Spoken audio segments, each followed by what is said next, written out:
మనల్ని ఎవరైనా ఇష్టపడితే తిరిగి వారిని ఇష్టపడతాం మనం. అందుకే ముందుగా ఎవరైనా వచ్చి పువ్వు ఇచ్చి ప్రపోజ్ చేస్తే మీరంటే నాకు చాలా ఇష్టం, మిమ్మల్ని పెళ్లి చేసుకుంటాను అనగానే నిజమే కాబోలు అని చెప్పి నిజంగానే ఇష్టం అన్నాడు కదా అని చెప్పి పెళ్లి చేసుకుంటుంది. పెళ్లి అయిపోయిన తర్వాత ఆ ఇష్టం కాస్త మోజు తీరిపోయిన తర్వాత ఆ తర్వాత అతను ఏమంటాడంటే నువ్వు నాకు వద్దేగా విడిపోదావు అంటూ ఉంటారు. ఎందుకని? మోజు తీరిపోయిందా? మనుషుల మధ్య ఉన్న ప్రేమ అదేంటనుకుంటున్నారు? అట్రాక్షన్ అవ్వచ్చు, వ్యామోహం అవ్వచ్చు, లస్ట్ అంటారు కదా, ఆకర్షణ.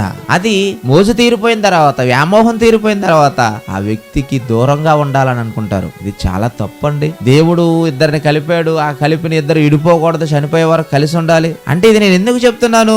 ఒక భార్యాభర్తలు లేదా భార్యాభర్తలు కాకముందు ప్రియుడు ప్రియురాలైనప్పుడు వాళ్ళ పువ్వు ఇచ్చి ప్రేమను ప్రపోజ్ చేసుకొని పిల్లలకని పెళ్లి చేసుకొని పిల్లలకని ఆ తర్వాత విడిపోతున్న జంటలు సమాజంలో చాలా ఉన్నాయి. నువ్వు లేకపోతే నేను బ్రతకలేను, నువ్వు లేకపోతే నేను చచ్చిపోతాను, నువ్వు లేకపోతే నేను ఊపిరి తీసుకోలేను అని అమ్మాయి చుట్టూ తిరిగిన వ్యక్తి పెళ్ళైన తర్వాత ఇద్దరు బిడ్డలు పుట్టిన తర్వాత నువ్వు లేకపోతే బ్రతకలేను అన్నవాడు ఇప్పుడు నేను బ్రతకాలంటే నువ్వు లేకుండా ఉండాలి అంటాడు. నేను ఊపిరి తీసుకోవాలంటే నువ్వు నాకు దూరంగా ఉండాలంటాడు. ఒకప్పుడు దగ్గరగా ఉంటేనే నేను బ్రతుకుతానన్నాడు, ఇప్పుడు దూరంగా ఉంటేనే బ్రతుకుతానంటున్నాడు. అమ్మాయి అయినా అబ్బాయి అయినా. చాలా తప్పు కదా.